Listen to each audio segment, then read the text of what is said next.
Il y a des noms que l'histoire consigne avec honte. Celui d'Oskar Dirlewanger en fait partie. Dirlewanger a fait l'objet d'au moins 6 enquêtes menées par les autorités de la SS elle-même, 6 fois. À chaque fois, il y avait suffisamment de preuves pour le détruire. Des témoignages d'officiers allemands, des rapports écrits, des dossiers administratifs. Et à chaque fois, la procédure a été interrompue par la hiérarchie. Würzburg, 1895. Une ville allemande de taille moyenne, avec ses églises baroques, ses vignobles à flanc de collines, ses familles bourgeoises et ses routines bien ordonnées. Le 26 septembre de cette année-là, Oskar Anton Paul Dirlewanger vit le jour au sein d'une famille qui n'offrait aucune explication commode à ce qui allait suivre. Son père, August Dirlewanger, était avocat et commerçant. Sa mère, Pauline Dirlewanger, née Erlinger, était issue d'une famille aux racines souabes. Son grand-père paternel avait exercé les fonctions de chirurgien et de vaccinateur à Stuttgart. Son grand-père maternel, quant à lui, avait été instituteur. C'était une famille de la classe moyenne bien établie, ayant accès à l'éducation, disposant de relations respectables, avec le genre d'histoire familiale qui n'apparaît pas dans les analyses médico-légales sur la formation des criminels. La famille a déménagé plusieurs fois pendant l'enfance d'Oskar, de Würzburg à Stuttgart en 1901, lorsque August a changé d'emploi, puis de nouveau à Esslingen am Neckar en 1906, où ils se sont installés dans un appartement situé au 16 Kesselwassen. Oskar fréquenta le gymnase d'Esslingen, puis la Schelstor Oberrealschule, où il termina ses études secondaires. Ses notes n'étaient pas brillantes, mais pas alarmantes non plus. À l'examen de l'abitur de juin 1913, il se classa 11e sur 29 élèves. Histoire et littérature allemande, très bien. Géométrie et anglais, tout juste la moyenne. Il mesurait 1,83 mètres. Chrétien évangélique selon le registre officiel. Il ne s'est jamais marié. Le 1er octobre 1913, à l'âge de 17 ans, il s'engagea volontairement dans l'armée du royaume de Württemberg en tant que mitrailleur au sein du régiment de grenadiers König Karl, numéro 123, rattaché au 13e corps royal de Württemberg. Il déclara vouloir étudier le droit. Son diplôme de fin d'études secondaires indiquait avocat administratif comme choix de carrière. 9 mois plus tard, le monde a basculé. Le 2 août 1914, le régiment de Dirlewanger fut mobilisé vers le front occidental au sein de la 5e armée du prince héritier Guillaume. Le baptême du feu ne se fit pas attendre. Le 22 août 1914, lors de la bataille des Ardennes, il fut blessé 2 fois le même jour, une balle dans le pied et une blessure au sabre à la poitrine. Le lendemain, des éclats d'obus l'atteignirent à la tête. 3 blessures en 48 heures. Le 28 août, 6 jours plus tard, il recevait la croix de fer de 2e classe. Il passa près de 4 mois dans des hôpitaux militaires avant de rejoindre le front. Le 14 avril 1915, il fut promu au grade de lieutenant et prit le commandement d'un peloton. Le 7 septembre de la même année, une balle lui transperça la main et une baïonnette lui transperça la jambe droite. De retour à l'hôpital, cette fois-ci à Trèves et à Esslingen, il passa 5 mois en convalescence. Le 4 octobre 1915, il reçut la médaille d'or de la bravoure du Württemberg, l'une des plus hautes distinctions régionales. En juillet 1916, il reçut la croix de fer de 1re classe. À partir de décembre 1916, il servit à l'état-major de la 7e division d'infanterie. En 1917, de retour au front, il commanda la compagnie d'assaut de cette même division, puis la 2e compagnie de mitrailleurs du 123e régiment d'infanterie, unité qu'il dirigea jusqu'en octobre 1918. Le 30 avril 1918, il fut touché à l'épaule gauche alors que son régiment opérait dans le sud de la Russie pendant l'occupation allemande de l'Ukraine. 6 blessures au total tout au long du conflit. Un handicap physique officiellement évalué à 40%. Lorsque les derniers coups de feu du conflit retentirent, en novembre 1918, Dirlewanger était Oberleutnant der Reserve. Le bataillon placé temporairement sous son commandement à cette époque devait être interné en Roumanie. Il refusa cette option. Il rassembla environ 600 hommes et les conduisit à travers la Roumanie, la Hongrie et l'Autriche pour regagner l'Allemagne. Ils partirent le 26 novembre 1918 et arrivèrent le 28 décembre. L'historien French McLean a qualifié son parcours pendant la Grande Guerre d'état de service militaire exceptionnel pour un officier subalterne. Tout cela aurait pu être le début d'une autre histoire. Beaucoup d'hommes ayant connu ce genre de parcours sont rentrés chez eux, ont repris leurs études, fondé une famille, vieilli. Pour la plupart des vétérans de 1918, la guerre avait été une période dévastatrice qu'ils voulaient laisser derrière eux. Pour Dirle Wanger, cela ne s'est jamais produit. Un rapport de police de l'époque le décrivait avec une précision qui s'avéra prophétique.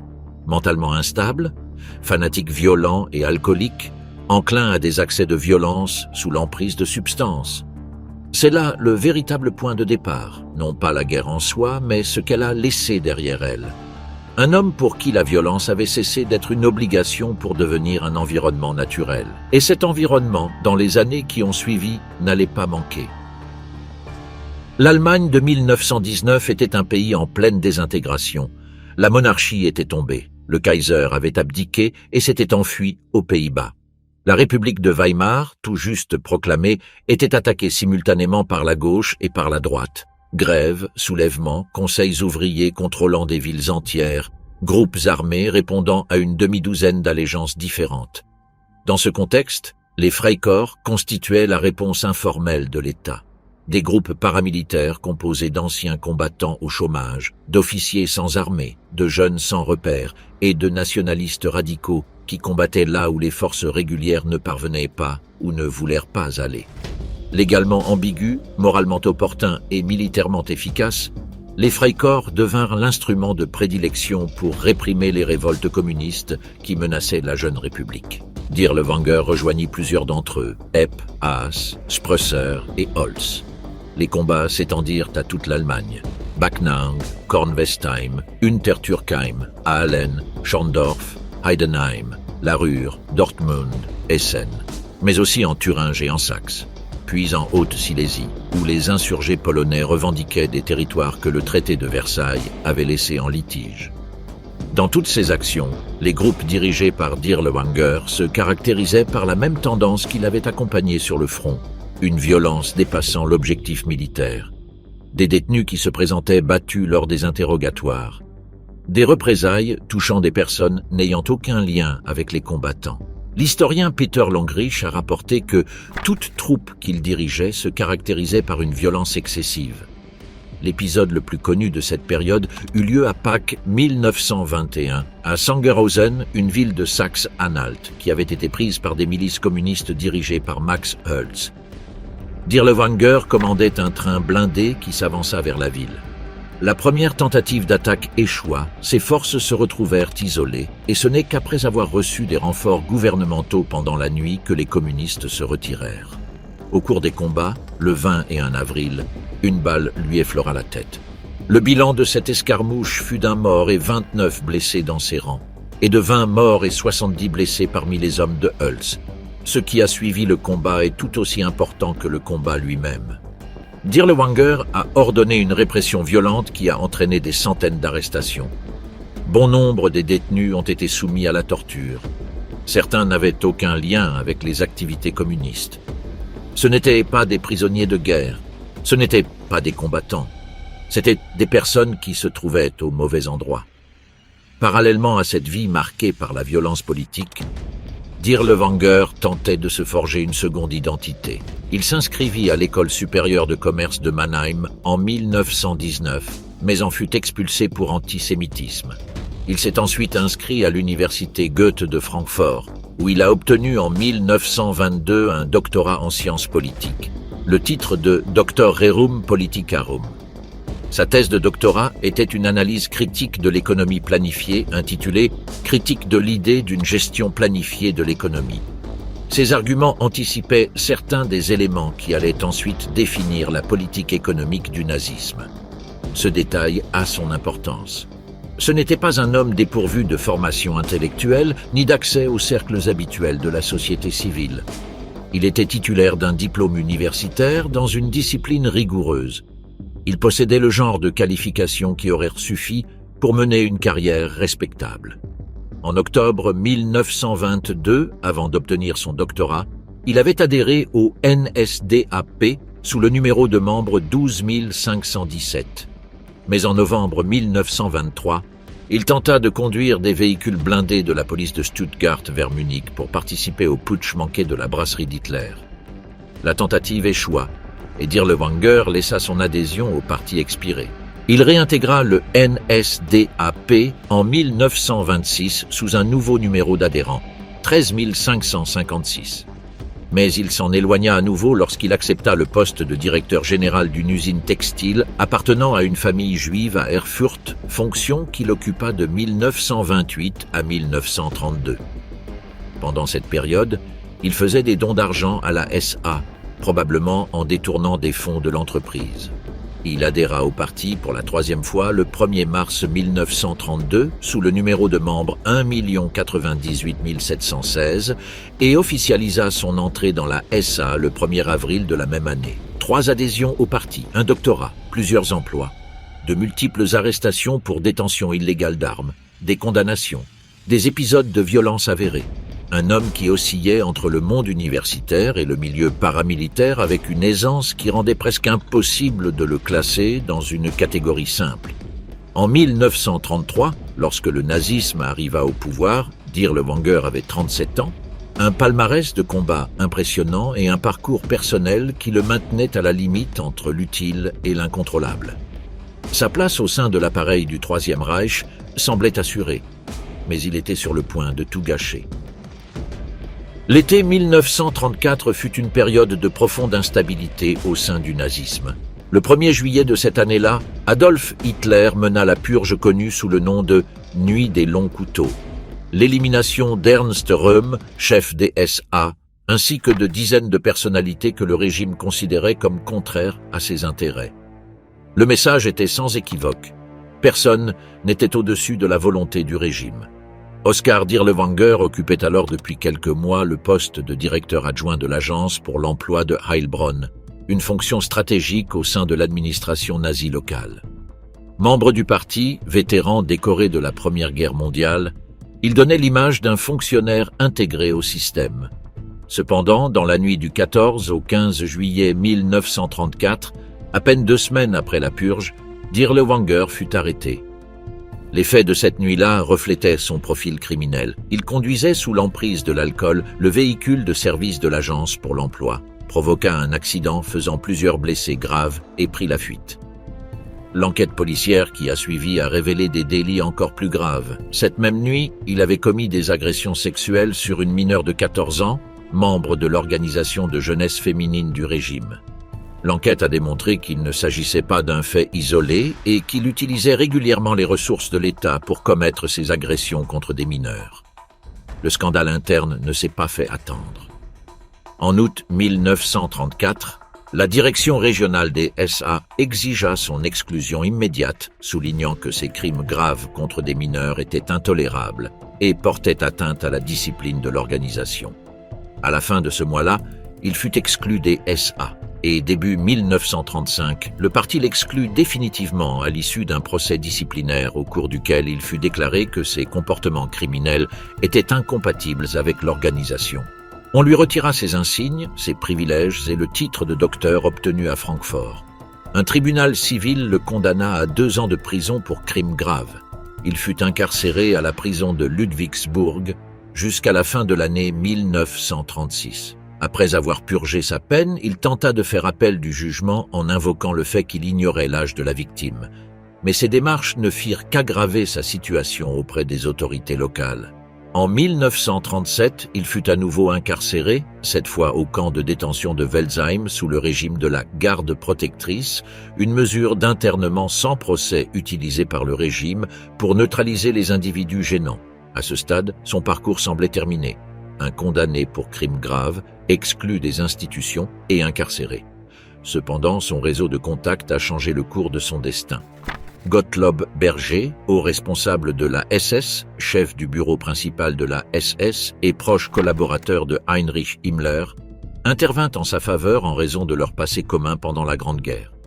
Berger justifiera plus tard le casier judiciaire de Dirlewanger en mettant en avant ses capacités de combattant au front. Grâce à l'intervention de Berger, il fut libéré de Welsheim et transféré en Espagne en avril 1937. où il rejoignit la Légion Condor en tant qu'instructeur pour soutenir le camp franquiste pendant la guerre civile espagnole.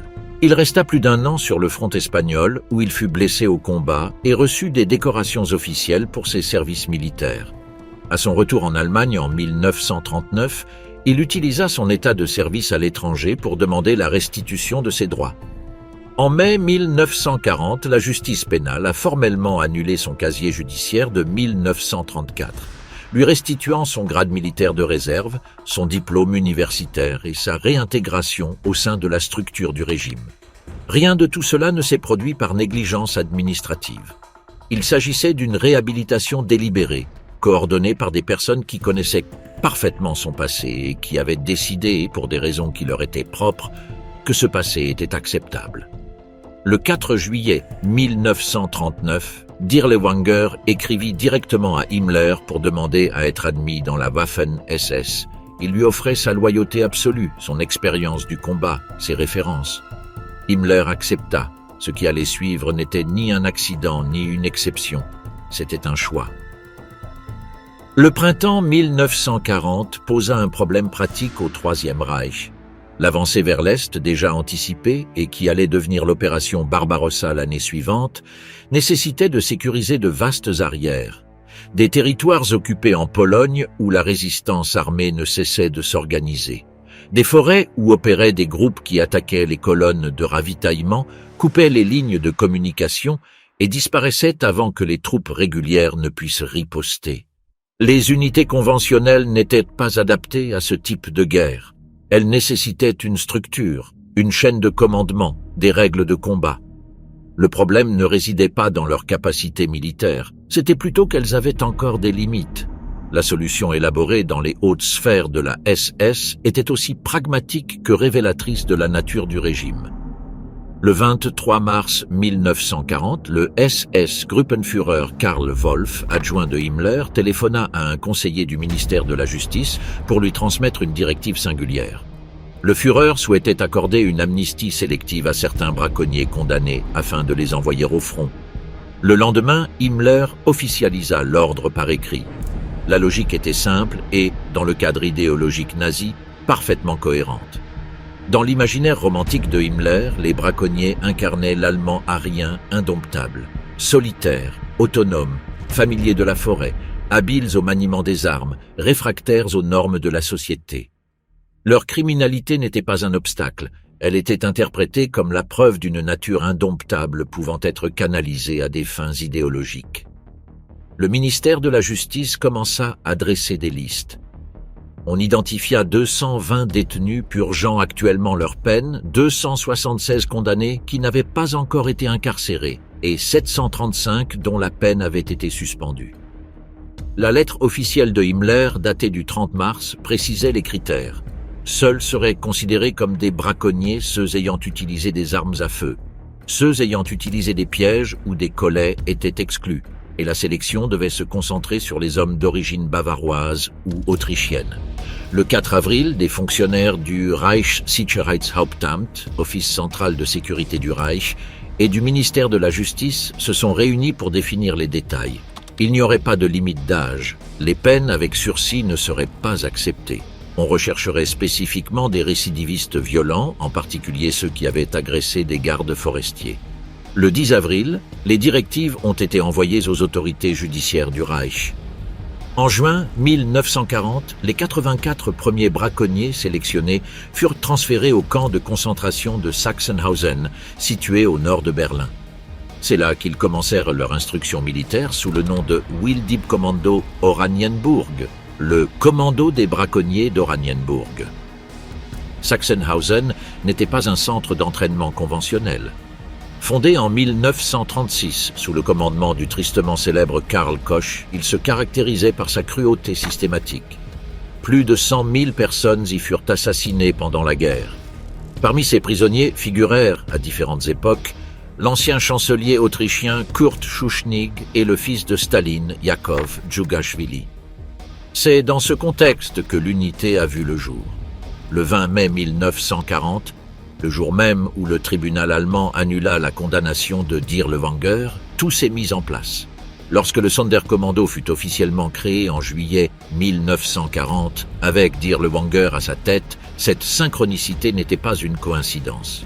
Berger et Himmler avaient conçu l'ensemble de telle sorte qu'un homme et une unité se retrouvent au même endroit au même moment. Dirlewanger prit le commandement de l'unité en juin 1940. C'était, selon ses propres termes dans la lettre adressée à Himmler l'année précédente, le genre de fonction pour laquelle il se préparait depuis des décennies. L'unité disposait d'un écusson distinctif, 2 grenades à main stylisées accompagnées de fusils croisés approuvés par Himmler pour l'uniforme. Au départ, elle était petite, comptant à peine plus de 80 hommes, mais sa mission était claire: opérer dans des zones où d'autres ne le feraient pas, sans restriction formelle et avec un encadrement minimal. Elle n'avait pas besoin de règles, car elle n'était pas conçue pour en avoir. En novembre 1940, le Sonderkommando Dirlewanger fut envoyé en Pologne occupée et stationné dans la région du gouvernement général, dans la zone de Lublin. Sa première affectation officielle fut le camp de travaux forcés de Bełżec, qui n'était pas encore à l'époque le centre d'extermination qu'il allait devenir à partir de 1942, mais un camp de travail où des milliers de Juifs et de Polonais étaient exploités dans des conditions d'esclavage sous la surveillance des SS. Les conditions de vie dans le camp étaient insupportables. Les baraques étaient des constructions en bois dépourvues d'isolation thermique, dans lesquelles les prisonniers dormaient sur des paillasses sans couverture pendant les hivers polonais, où les températures pouvaient descendre jusqu'à moins 20 degrés. Le travail consistait en des travaux d'excavation et de construction d'infrastructures, effectués sans équipement adéquat, avec des journées qui s'étendèrent de l'aube jusqu'à la nuit noire. La nourriture était insuffisante pour supporter un tel niveau d'effort physique. Les prisonniers mouraient régulièrement d'épuisement, d'hypothermie et de maladie. L'arrivée du Sonderkommando a ajouté une dimension supplémentaire à cette situation déjà extrême. Les hommes de Dirlewanger pénétraient régulièrement dans le camp. Ils n'agissaient ni selon un protocole d'interrogatoire formel, ni dans le cadre d'une enquête spécifique. Ils sélectionnaient arbitrairement des hommes et des femmes. Ils les emmenaient dans des zones isolées. Les jeunes femmes étaient déshabillées et fouettées. Des injections de strychnine étaient administrées pour le divertissement, tandis que les hommes observaient les convulsions et l'agonie des victimes. Les pillages étaient systématiques. Vêtements, nourriture, objets de valeur que les prisonniers avaient réussi à conserver ou qui leur avaient été confisqués à leur arrivée au camp. Leurs agissements ne se limitèrent pas à l'intérieur du camp. Les hommes de la brigade opéraient également dans les villages et les ghettos environnants. Dans le ghetto de Lublin, l'un des plus grands de la Pologne occupée, où des dizaines de milliers d'habitants étaient entassés dans des conditions d'extrême surpeuplement, ils faisaient irruption, extorquèrent les habitants juifs, exigeaient de l'argent, des bijoux ou des services forcés en échange de promesses de protection ou de non-dénonciation. Il n'y avait aucun prétexte opérationnel. Il s'agissait d'un pillage direct de biens sous la menace d'une violence immédiate. Des rumeurs faisant état de pratiques encore plus extrêmes circulaient parmi les témoins de l'époque. Des témoignages recueillis par la commission d'enquête polonaise d'après-guerre et par des organismes juifs de documentation décrivaient des procédures qui dépassaient même les limites de la violence systématique habituelle. Des femmes soumises à des expériences mortelles, des corps utilisés d'une manière qui n'avait aucune justification opérationnelle ni idéologique claire, si ce n'est l'exercice d'un pouvoir absolu sur des corps considérés comme jetables. Les pillages étaient si bien organisés que certains témoins ont décrit des convois d'objets volés quittant régulièrement la zone d'opération vers des destinations inconnues en Allemagne. Les dénonciations parvinrent aux officiers supérieurs de la SS de la région presque dès le début. Elles ne provenaient ni d'organisations extérieures ni de la presse internationale. Elles provenaient de l'intérieur même du système allemand, d'officiers qui estimaient que les actions de la brigade compromettaient la discipline générale ou entravaient leurs propres opérations. Georg Konrad Morgen, juge de la SS chargé d'enquêter sur les crimes commis au sein même de l'organisation, ouvrit une procédure officielle contre Dirlewanger. C'était un juriste méticuleux qui avait fait carrière au sein du système nazi, sans opposition idéologique au régime, mais avec une conviction sincère quant à l'importance des règles internes. Pour Morgen, la brigade représentait un problème structurel qui compromettait la légitimité fonctionnelle du système. Dans le cadre des procès de Nuremberg, Morgen déclara que Dirlewanger et ses hommes constituent une nuisance, pille, ravage, assassine, enlève, et tout cela dans les villes et villages proches du camp, ce qui a pour conséquence d'intensifier considérablement l'activité des partisans dans cette région. Les chefs d'accusation que Morgan a tenté d'étayer étaient précis et étayés par des pièces justificatives. Corruption, torture, meurtre sans justification militaire, viol, y compris ce que les lois raciales du Reich qualifiaient de profanation de la race pour des relations avec des femmes juives, un chef d'accusation qui, au sein du système nazi, était passible de poursuites, que l'acte ait été violent ou non. Les éléments de preuve étaient cohérents, les témoignages étaient nombreux. Le schéma comportemental, incontestable. L'affaire a été classée sans suite. Des ordres venus d'en haut ont interrompu la procédure avant qu'elle n'aboutisse à une quelconque conclusion concrète. Le rapport de Morgan a été classé sans suite. Dirlewanger a conservé son poste. Aucune sanction officielle n'a été prononcée. Friedrich Wilhelm Krüger, SS Obergruppenführer et général de la Waffen-SS, qui exerçait les fonctions de chef suprême de la SS et de la police dans le gouvernement général de Pologne, l'un des hommes les plus puissants du système répressif allemand sur le territoire polonais, envoya en janvier 1942 une communication dont la franchise est extraordinaire, même dans le contexte des archives internes du régime. Il menaçait d'intervenir directement si l'unité n'était pas retirée de sa juridiction dans un délai d'1 semaine. La formulation qu'il utilisa était sans équivoque. À moins que ce groupe de criminels ne disparaisse du gouvernement général dans 1 semaine, j'irai moi-même les enfermer. Un SS Obergruppenführer menaçant d'emprisonner une unité de ses propres SS. Le fait que cette menace ait été nécessaire et que la réponse ait consisté simplement à transférer l'unité plutôt qu'à la traduire en justice résume parfaitement la nature de la protection dont bénéficiait Dirlewanger. Au-delà des actions menées dans les camps et dans le ghetto, la brigade étendit ses opérations au territoire rural environnant.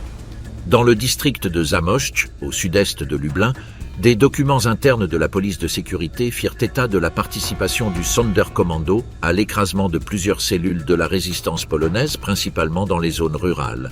La méthode suivait le schéma déjà établi. Encercler un village, interroger brutalement les hommes, exécuter sommairement les suspects, incendier les maisons. Les femmes et les enfants qui survivaient étaient envoyés dans des camps ou déportés en Allemagne comme main-d'œuvre forcée. Le ghetto de Dubno, dans l'actuelle Ukraine occidentale, qui était alors sous l'administration du gouvernement général, a également été le théâtre d'actions menées par la brigade durant cette période. Des témoins interrogés par la suite ont décrit des raids au cours desquels des groupes de l'unité pénétraient dans le ghetto sans ordre ni protocole spécifique, exécutaient des personnes au hasard, volaient tout ce qu'ils trouvaient et repartaient sans rendre de compte à aucune instance. Ce cycle, dénonciation interne, enquête officielle, interruption imposée par la hiérarchie, reprise des activités, s'est répété avec une régularité qui excluait toute possibilité de le considérer comme fortuit. Il y avait une logique derrière tout cela. Gottlob Berger, le protecteur de Dirlewanger, était à cette époque le chef du bureau principal de la SS, SS Hauptamt, avec un accès direct à Himmler et la capacité de bloquer les procédures internes avant qu'elles n'aient de réelles conséquences. Il ne s'agissait pas d'une intervention sporadique, c'était une politique active de protection. Et chaque fois que le cycle s'achevait sans conséquence, cela envoyait le même message vers le bas de la chaîne de commandement. Ce que fait cette unité n'a pas de conséquences. En novembre 1941, alors que les rapports sur ces crimes s'accumulaient dans les archives de la SS en Pologne, Dirlewanger fut promu au grade de SS Sturmbannführer. Cette promotion n'eut pas lieu malgré ces rapports. Elle fut simultanée à ceux-ci. Le message ne pouvait être plus clair pour tout observateur au sein du système. L'unité continua de s'agrandir. Aux braconniers d'origine s'ajoutèrent des criminels condamnés pour des délits plus graves. Des hommes ayant des antécédents d'agression, de vol à main armée, de viol, d'homicide.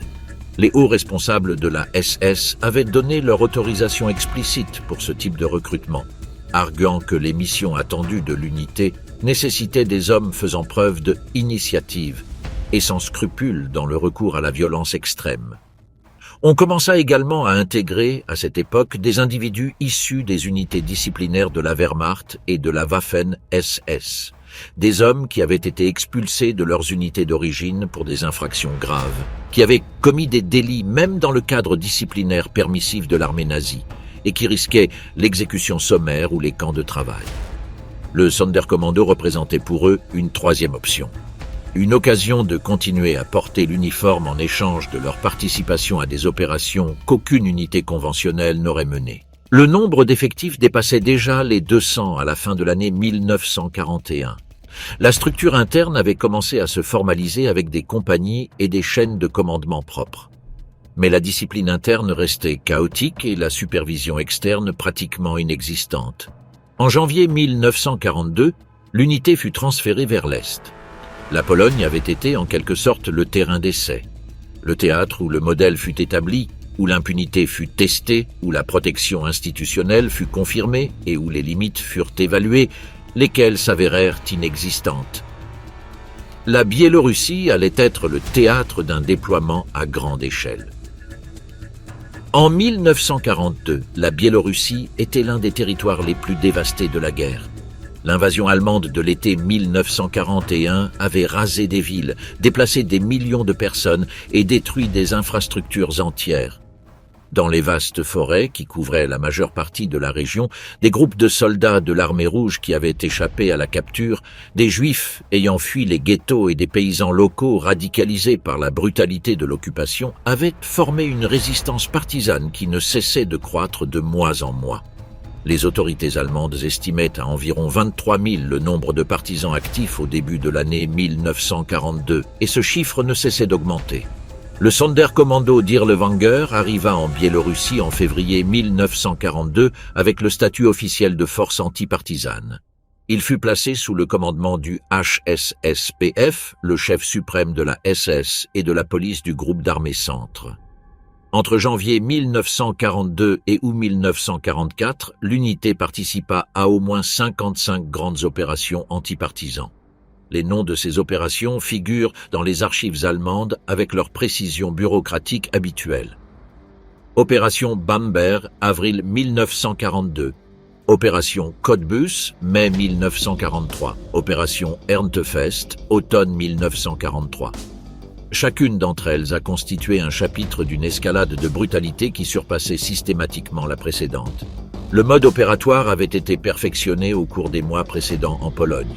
Mais en Biélorussie, il prit une autre dimension. Des zones entières étaient désignées comme territoires partisans sur les cartes de l'état-major allemand. Tout village situé à l'intérieur de ce périmètre devenait automatiquement une cible légitime. Les troupes avançaient à l'aube, encerclant chaque localité sans avertissement. Les habitants étaient rassemblés sur la place centrale ou dans des espaces ouverts et soumis à une sélection sommaire. Les jeunes hommes et les femmes en âge de travailler étaient séparés pour être déportés comme main-d'œuvre forcée vers l'Allemagne ou les territoires occupés. Les autres, les personnes âgées, les enfants, les mères avec leurs bébés dans les bras, étaient exécutés sur le champ ou enfermés dans des granges, des églises ou tout autre bâtiment disponible qui était ensuite incendié. Ceux qui parvenaient à s'enfuir en courant pour échapper aux flammes étaient abattus à l'extérieur. Dirlewanger avait fait de cette méthode une procédure standard. Elle était efficace, elle était rapide, et elle ne laissait guère de place aux explications dans les rapports qui se contentaient d'enregistrer les morts sous la rubrique « bandits éliminés » ou « éléments hostiles neutralisés ». En août 1942, une opération menée dans un village de la région fit plus de 1000 victimes civiles en une seule fois. Les documents allemands la décrivaient comme une opération réussie. En juin 1943, Dirlewanger informa Himmler que son unité avait éliminé 15 000 ennemis en 15 mois, avec seulement 92 pertes dans ses propres rangs. Une analyse ultérieure de ces mêmes rapports révéla que le nombre d'armes récupérées s'élevait à peine à 500, ce qui indiquait que moins de 5% des victimes pouvaient avoir été des combattants. L'opération Cottbus, menée entre mai et juin 1943, constitue l'un des épisodes les mieux documentés de cette période. Plus de 20 000 morts ont été signalés au cours de cette opération. Les fosses communes découvertes dans la région contenaient principalement des femmes, des personnes âgées et des enfants. Le Sonderkommando a mis au point des techniques spécifiques qui le distinguaient même dans le contexte de la brutalité généralisée du front de l'Est.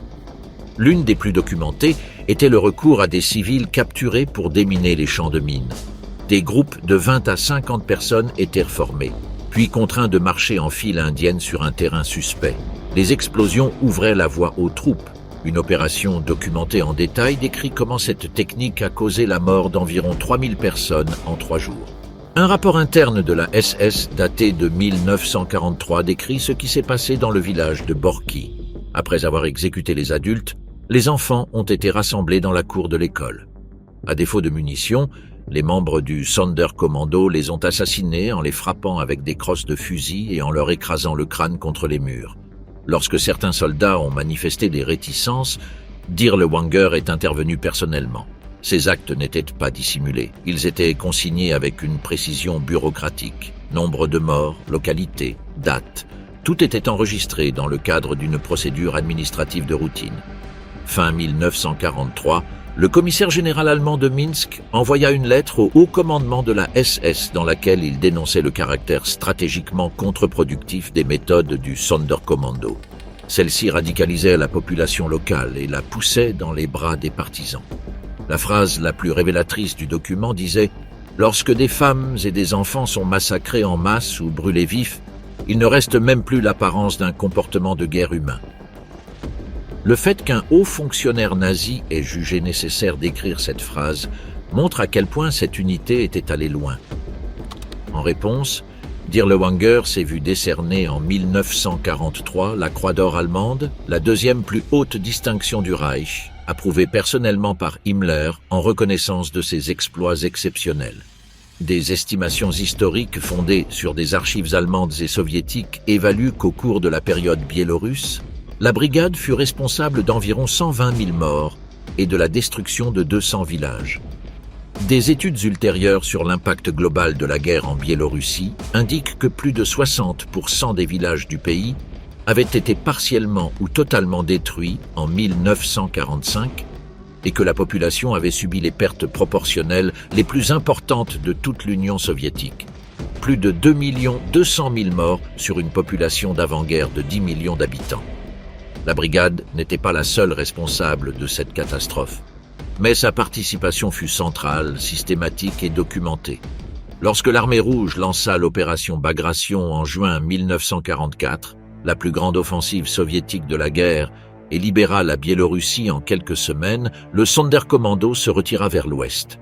Il laissait derrière lui un territoire dévasté et une série de fosses communes que les historiens continueraient à identifier des décennies plus tard. Sa prochaine destination serait une ville de plus d'1 million d'habitants. Le 1er août 1944, l'Armia Krajowa, l'armée nationale polonaise de résistance, lança l'insurrection de Varsovie. Avec quelques 20 000 combattants dotés d'un armement hétéroclite, la résistance polonaise cherchait à libérer la capitale avant l'arrivée de l'armée rouge, qui avançait alors vers la périphérie est de la ville. L'objectif était autant politique que militaire, affirmer la souveraineté polonaise face à l'influence soviétique imminente. En quelques heures, les insurgés s'emparèrent de vastes zones de la ville, érigèrent des barricades et des positions défensives.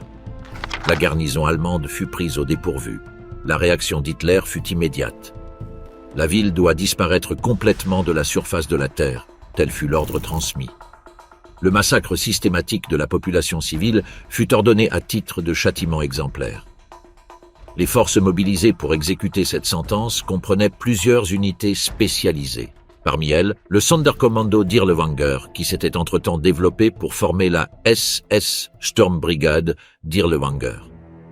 L'unité arriva à Varsovie le 3 août 1944. Son effectif initial était d'environ 2000 hommes, une composition encore plus hétérogène qu'en Biélorussie.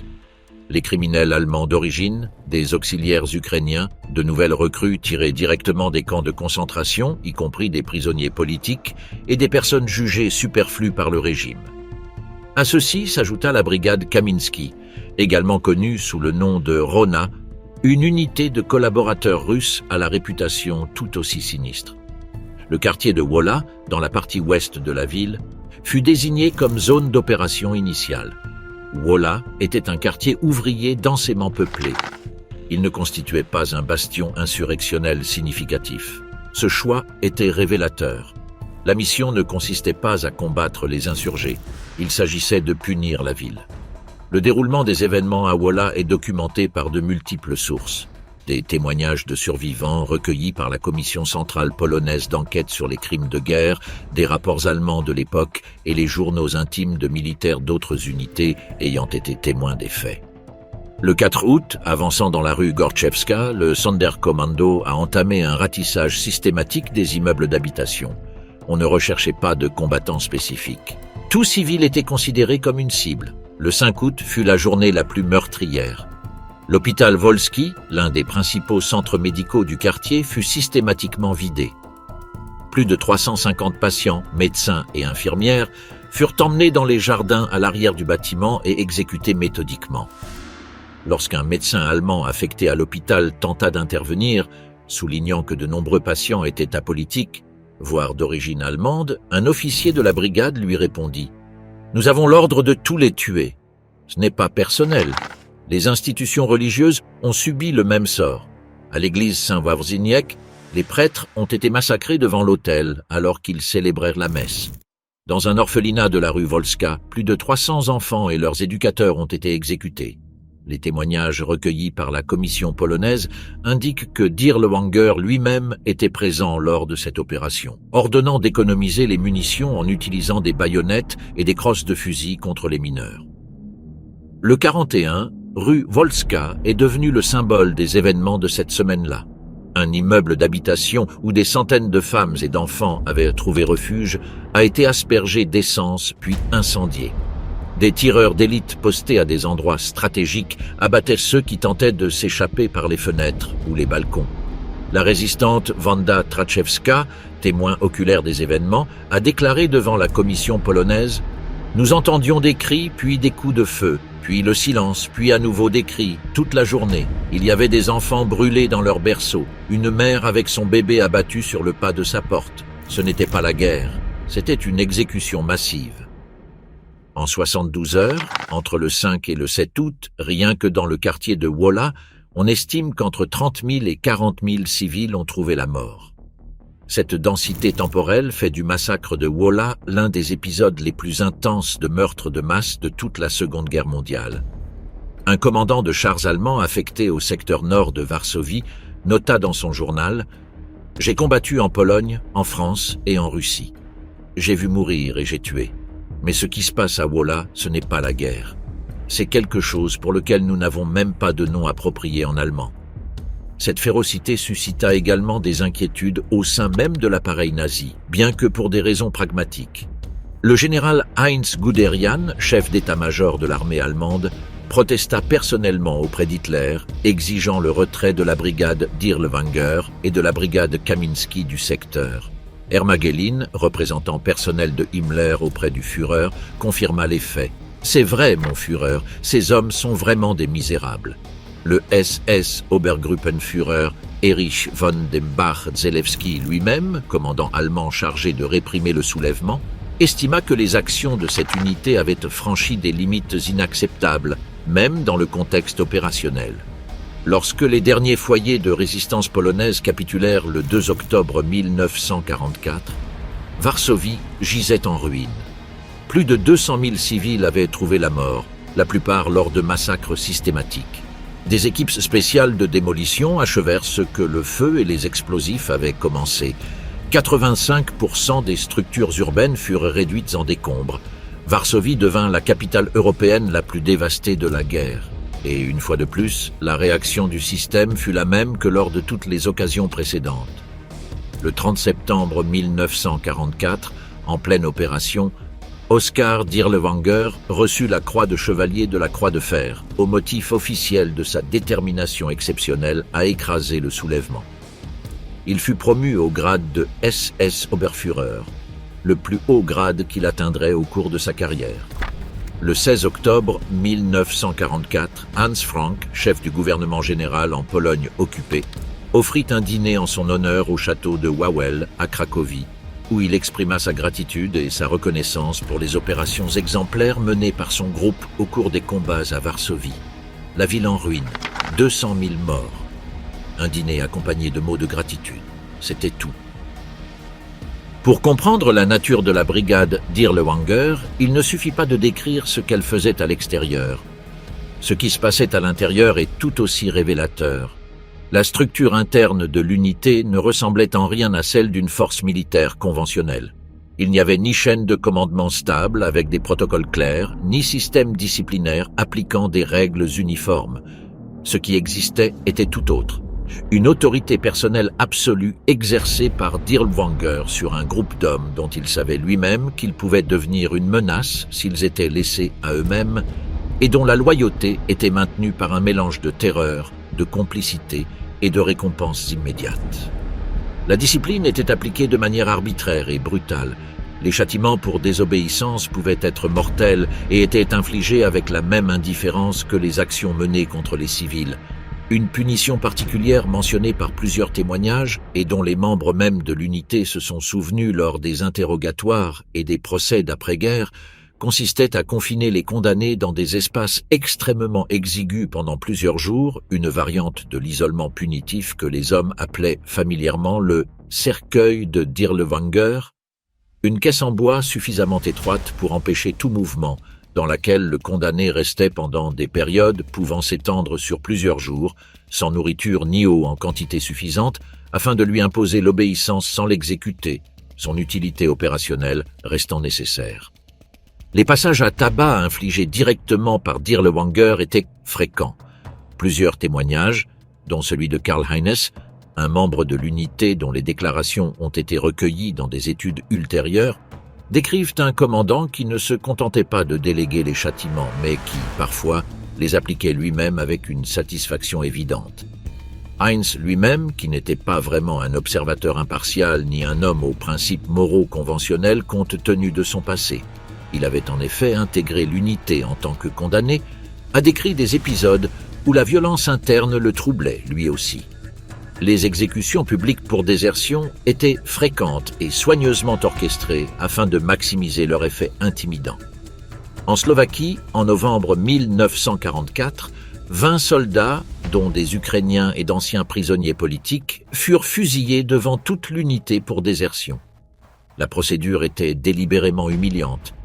On les obligeait à s'agenouiller à demi nus, éclairés par les phares des camions dans l'obscurité de la nuit, tandis que le chauffeur de Dirlewanger lui-même tirait un à un dans la nuque. Le message ne se limitait pas à l'élimination du déserteur. Il s'agissait d'une démonstration publique que personne au sein de l'unité n'échappait à cette autorité. Dans le même temps, et ce qui constitue peut-être la caractéristique la plus révélatrice de la culture interne de la brigade, les excès envers l'extérieur étaient non seulement tolérés, mais encouragés et récompensés. Il en résultait une culture radicalement inversée, une brutalité maximale envers l'extérieur avec la promesse implicite d'impunité, une soumission maximale envers l'intérieur avec la menace constante de la mort. Cette combinaison a eu des effets documentés qui sont importants pour comprendre la dynamique interne de l'unité.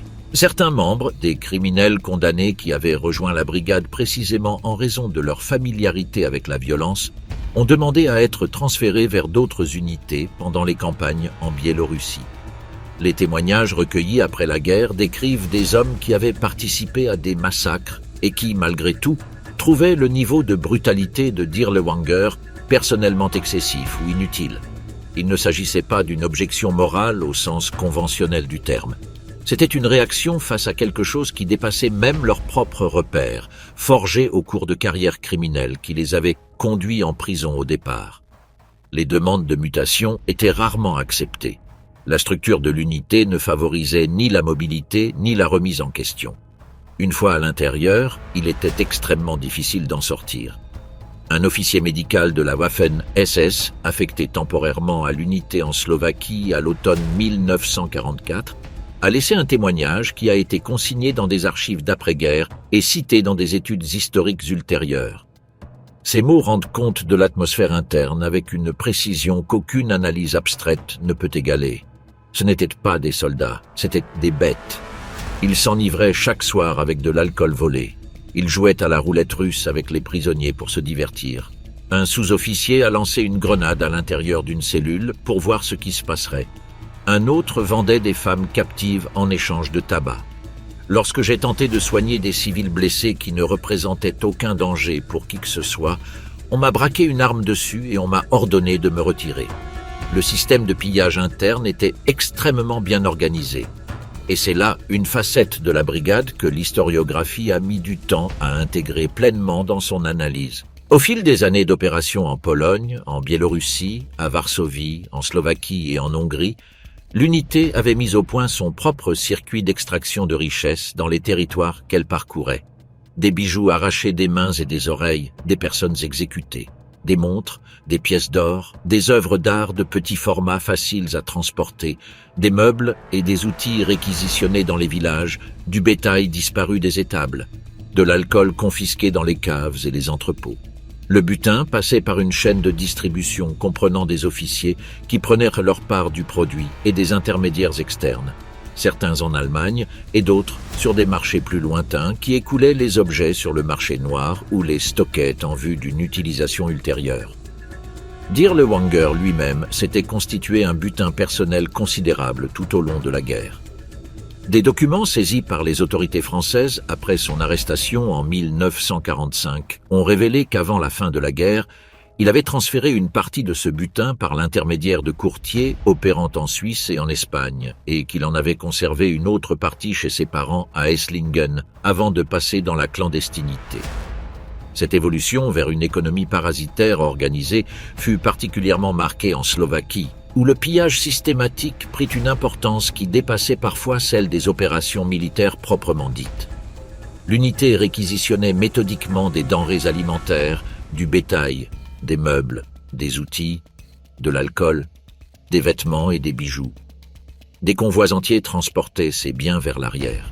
Dans l'économie d'un Reich en pleine déliquescence, où le système logistique s'effondrait sous les bombardements alliés, et la perte de territoire productif, des unités telles que la brigade recevaient l'autorisation implicite de subvenir à leurs propres besoins par le pillage. Dirlewanger institutionnalisa cette pratique en créant un système interne d'incitation. Les soldats les plus actifs dans l'acquisition du butin bénéficiaient d'un accès privilégié à l'alcool confisqué, d'exemptions de garde de nuit ou d'un accès aux femmes que la brigade retenait captives à différents endroits de ses opérations. Cette dernière pratique, consistant à maintenir des femmes en esclavage sexuel, est attestée par de multiples sources. Dirlewanger lui-même a systématiquement détenu ce que les documents d'après-guerre décrivent comme des esclaves sexuels tout au long de ses campagnes. Wikipédia, dans son article biographique vérifié sur Dirlewanger, basé sur des sources universitaires telles que les études de Knut Stang et Christian Ingrao, confirme cet aspect de son comportement comme un schéma récurrent et non comme des épisodes isolés. La corruption interne a atteint des niveaux qui, en Hongrie, durant les derniers mois de la guerre, menaçaient le fonctionnement élémentaire de l'unité. Des officiers vendaient des prisonniers comme main-d'œuvre esclave à des propriétaires terriens collaborationnistes de la région. Les fournitures médicales destinées aux soldats blessés étaient détournées et commercialisées. La morphine, qui devait être utilisée dans les postes de secours, se retrouvait entre les mains de revendeurs du marché noir. L'alcool s'accumulait dans les postes de commandement, tandis que les positions du front manquaient de munitions adéquates. La protection extérieure qui rendait tout cela possible avait un nom et un titre. Gottlob Berger, à l'époque SS Obergruppenführer et général de la Waffen-SS, chef du bureau principal de la SS, et l'un des hommes les plus proches de Himmler au sein de la structure du pouvoir nazi, était tenu informé en permanence de la situation de la brigade au fil des années. Les commandants locaux qui tentaient d'imposer à l'unité une discipline normale voyaient leurs interventions bloquées. Les enquêtes internes qui avaient réuni suffisamment de preuves pour justifier des sanctions sévères étaient classées sans suite avant même d'aboutir à une conclusion. La déposition de Berger à Nuremberg fut extraordinaire par sa franchise, et c'est précisément pour cette raison qu'elle revêt une grande valeur historique. Il admit que Dirlewanger n'était pas vraiment un bon garçon, que son seul grand défaut était de ne pas savoir quand s'arrêter de boire et qu'il avait néanmoins jugé nécessaire de le soutenir car sa valeur en tant que combattant justifiait les désagréments qu'il causait.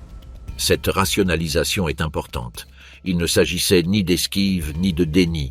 C'était une défense sincère d'une décision que Berger continuait de considérer comme juste, même sous le regard scrutateur d'un tribunal international. Que certains hommes sont utiles précisément en raison de leur brutalité et que cette utilité justifie de les protéger des conséquences habituelles de leurs actes. Personne d'autre ne se proposait de faire ce qu'il faisait. Tel était le cœur de son argument. La propagande soviétique fut l'une des premières à tirer parti de l'existence et des actions de la brigade. Radio Moscou diffusait régulièrement des témoignages de paysans biélorusses et des récits de soldats de l'armée rouge qui avaient découvert des fosses communes présentant les caractéristiques opérationnelles de la brigade. Des tracts largués depuis des avions au-dessus des zones occupées dénonçaient les crimes de Dirlewanger en le nommant, avec des détails qui n'avaient pas besoin d'être exagérés. Les soviétiques comprirent rapidement que ce genre d'horreur n'avait pas besoin d'être inventé ni amplifié. Il suffisait de le nommer. En Pologne, le terme Dirlewangersi est entré dans le vocabulaire populaire pendant la guerre comme synonyme de démon, d'êtres sans forme humaine qui surgissaient de nulle part, détruisaient et disparaissaient. C'était l'incarnation de la peur irrationnelle. C'était aussi, dans un certain sens, la réponse psychologique d'une population qui tentait de donner un sens à quelque chose qui échappait aux catégories habituelles de la violence de guerre. Un autre aspect peu documenté, mais tout aussi révélateur, fut le rôle des transferts disciplinaires en tant que mécanisme de liaison entre la brigade et le reste de l'armée allemande. Le simple nom de l'unité circulait dans les bataillons de la Wehrmacht et des Waffen-SS comme une menace visant à maintenir l'obéissance. Des phrases du type « Si tu n'obéis pas, je t'envoie chez Dirlewanger ».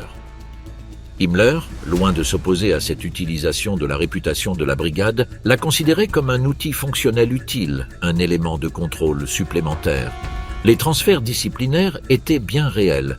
Les soldats ayant commis des fautes graves au sein de leurs unités d'origine étaient envoyés temporairement au Sonderkommando pour y subir une épreuve du feu, avec la promesse implicite que ceux qui survivraient et feraient preuve d'une obéissance absolue pourraient éventuellement être réintégrés dans des formations conventionnelles.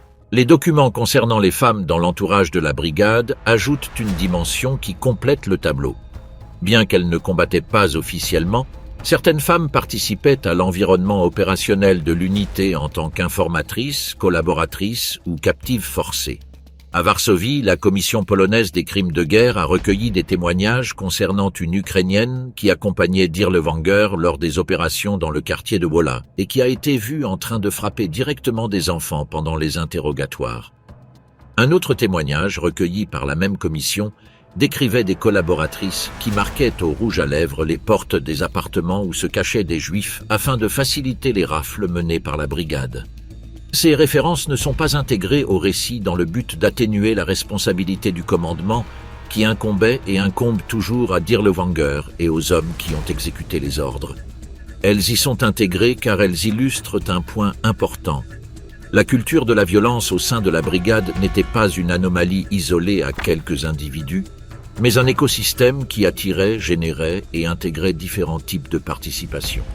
L'historien Timothy Snyder, dans son ouvrage « Terre de sang », a décrit le comportement de Dirlewanger comme encore plus extrême que celui de la tristement célèbre brigade Kamiński, qui opérait aux côtés de la brigade Dirlewanger à Varsovie et dont le commandant, Bronisław Kamiński, fut exécuté par les SS eux-mêmes en août 1944, prétendument pour ses excès commis pendant l'insurrection. La comparaison est significative. Kamiński a été exécuté. Dirlewanger a reçu la croix de chevalier. Cette différence de traitement ne s'explique pas par une différence d'ampleur des crimes. Elle s'explique par la perception de l'utilité. Kamiński n'était plus utile, Dirlewanger l'était toujours, et cela, dans la logique du Troisième Reich, faisait tout.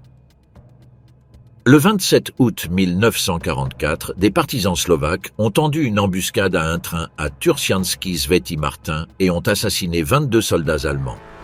Cet incident a déclenché le soulèvement national slovaque, une insurrection à caractère national qui a bénéficié du soutien de certains secteurs de l'armée régulière slovaque et qui a permis de prendre le contrôle de vastes zones montagneuses du centre du pays.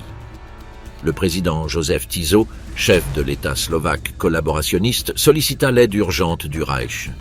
Le 1er septembre, Gottlob Berger fut nommé commandant en chef militaire pour réprimer le soulèvement.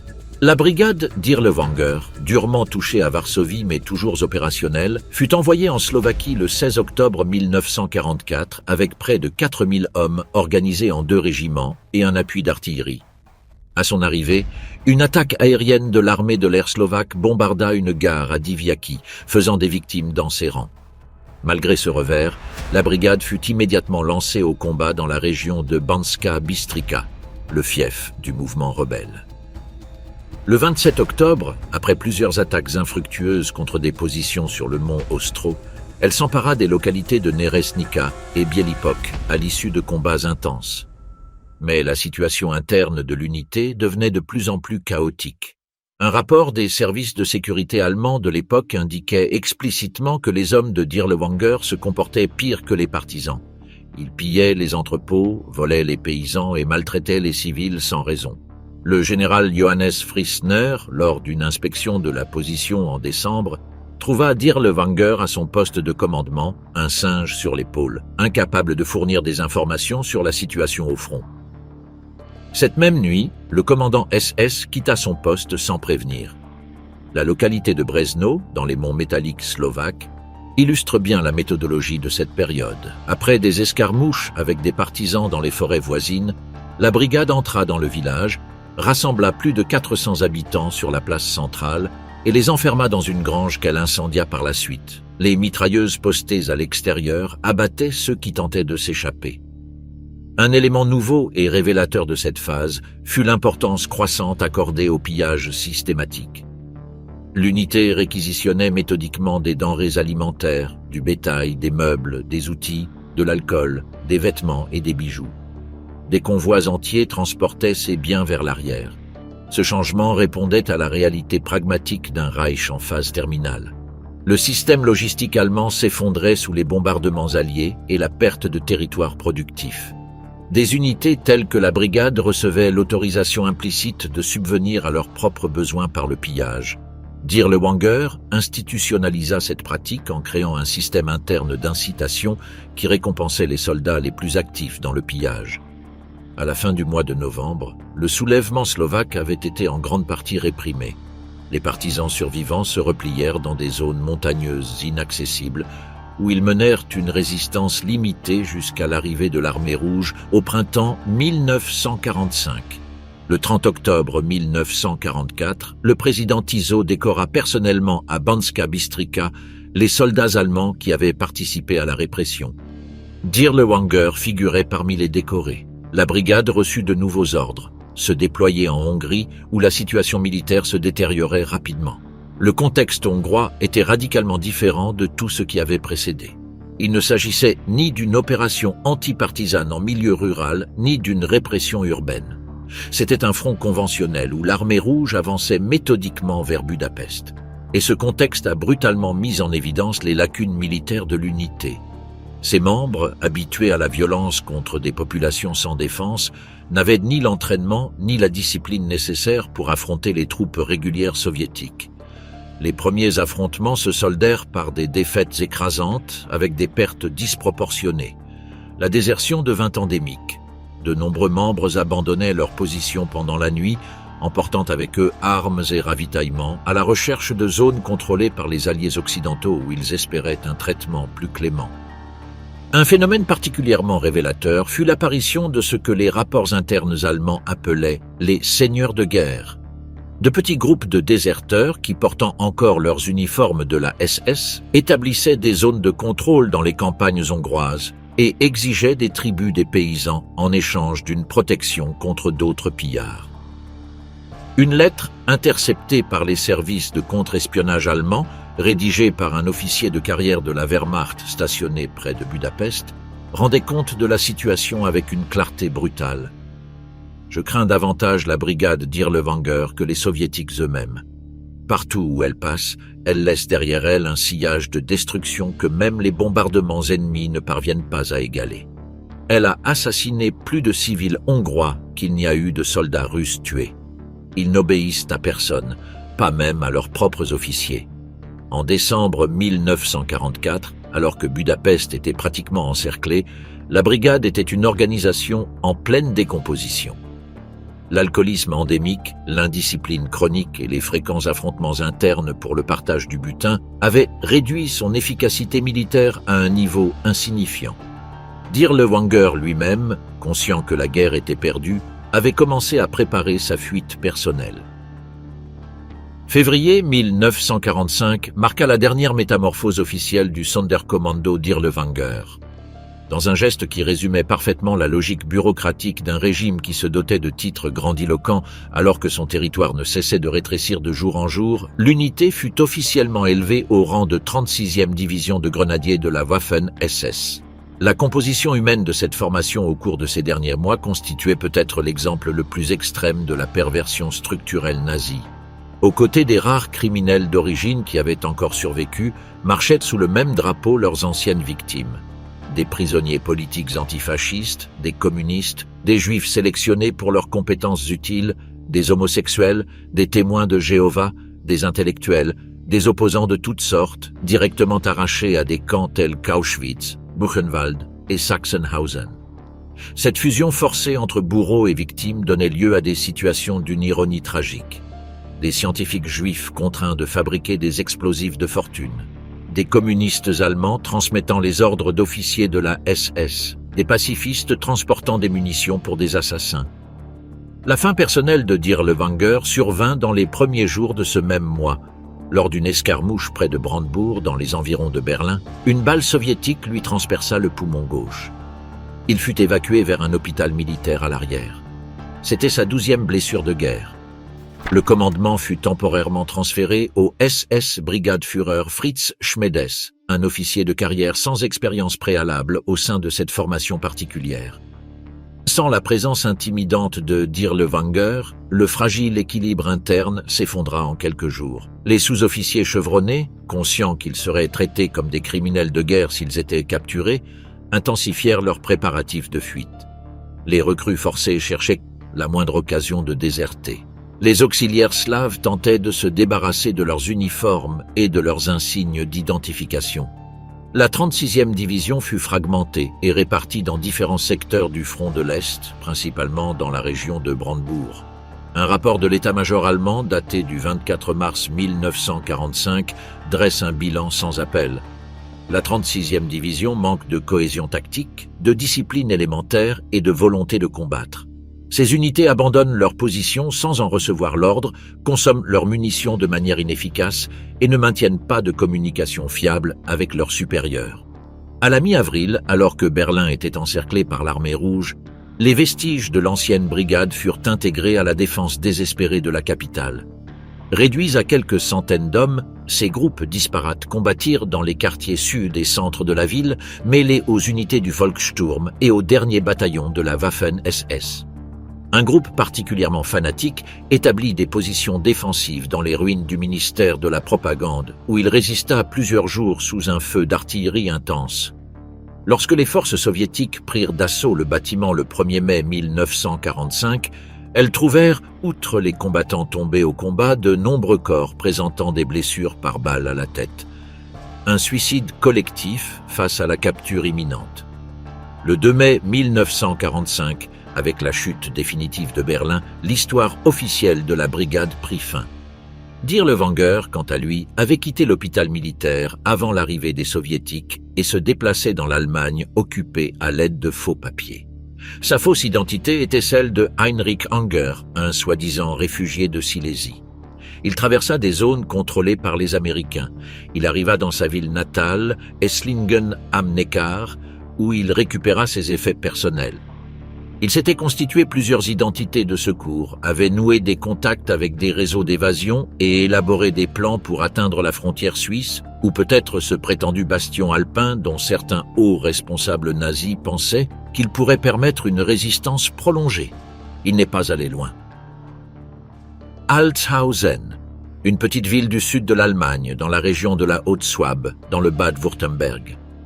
En juin 1945, ce n'était qu'un point de plus dans le chaos de l'après-guerre européen. Des routes bondées de réfugiés, des soldats démobilisés, d'anciens prisonniers errant dans toutes les directions. Les autorités d'occupation françaises tentant d'imposer un semblant d'ordre sur un territoire qui, quelques semaines à peine auparavant, était encore en guerre. Le 1er juin 1945, Dirlewanger fut arrêté aux abords d'Alshausen par des troupes françaises. Il était en civil. Il était muni de papiers d'identité au nom de Heinrich Hanger. Il fut d'abord enregistré comme un prisonnier ordinaire. Son anonymat ne dura pas longtemps. Un ancien prisonnier juif du camp de concentration de Dachau le reconnut parmi un groupe de détenus et alerta les autorités françaises. Interrogatoires qui s'ensuivirent, examen dentaire, les cicatrices de 12 blessures de guerre, la comparaison avec des photographies issues des archives de la SS. Tout confirma l'identité réelle du prisonnier. Il fut interné dans un centre de détention improvisé à Altshausen, une installation rudimentaire qui n'était pas conçue pour accueillir des personnalités de premier plan du régime nazi. La caserne où il fut incarcéré présentait une particularité opérationnelle qui allait s'avérer déterminante. Elle était en partie gardée par des gardes polonais, des exilés et des survivants qui servaient d'auxiliaires aux forces d'occupation françaises. Des gardes polonais. Des hommes dont le pays avait été le théâtre de certains des pires crimes commis par la brigade. Des hommes qui connaissaient Varsovie, Wola, les forêts et les villages d'où provenaient les survivants. Le lieutenant de la Luftwaffe Anton Füssing, prisonnier de guerre allemand qui partageait les mêmes locaux que Dirlewanger, a déclaré par la suite devant les autorités « Chaque nuit, les gardes polonais l'emmenaient dans le couloir et le rouaient de coups.